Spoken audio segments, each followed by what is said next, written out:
ईश्वर पानी को दे पुओ को उद्धार करथिले हेले निजे स्रोतरे भासी जाइथिले पाखरे थिबा अन्य काउडिया तांको उद्धार करने को उद्यम करथिले भी विफल होइथिले शेषरे घटनास्थल में कुजंग अग्निशम बाहिनी पहुंची खोजाखोजी करथिला किछि समय परे निखोज ईश्वर उद्धार होइथिले सत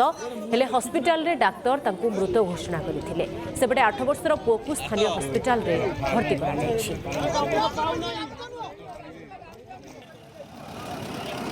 खबर पाइलु जे जने बाप पु दी जन बुड़ी जाइछन्ती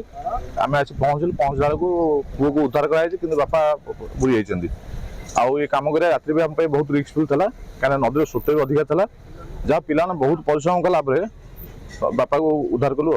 आउ जेहेतु कुम्भीर मानकर भी यहाँ अच्छी प्रादुर्भाव अच्छी कि बहुत रिस्क जहाँ कम कर कुजम फायर स्टेशन एलएफपी जगन्नाथ पंडा आम खबर पाइलु जे जने बाप पु दी जन बुड़ी जाइछन्ती आमे आसी पहुंचला को पुओ को उद्धार कराई कि बापा बुड़ी जाइछन्ती आउ ये काम करे रात्रि भी हम पे बहुत रिस्कफुल था कहीं नदी स्रोत भी अधिका था जहाँ पिला बहुत परिश्रम कला बापा को उद्धार कलु कौन अवस्था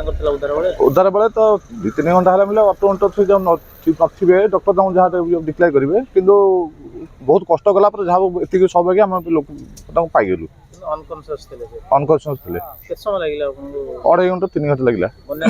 बनिया बहुत स्रोत अधिका था आउ रात्रि भी रिस्क था माने काम करने आउ जेहेतु कुम्भीर मानकर भी यहाँ अच्छी प्रादुर्भाव अच्छी कि बहुत रिस्क जहाँ काम कर उद्धार कलु पुओ भल अच्छे पुओर कंडीशन भल अच्छी बापा कौन से डॉक्टर डिक्लेयर करेंगे पुओ कि भल अच्छे।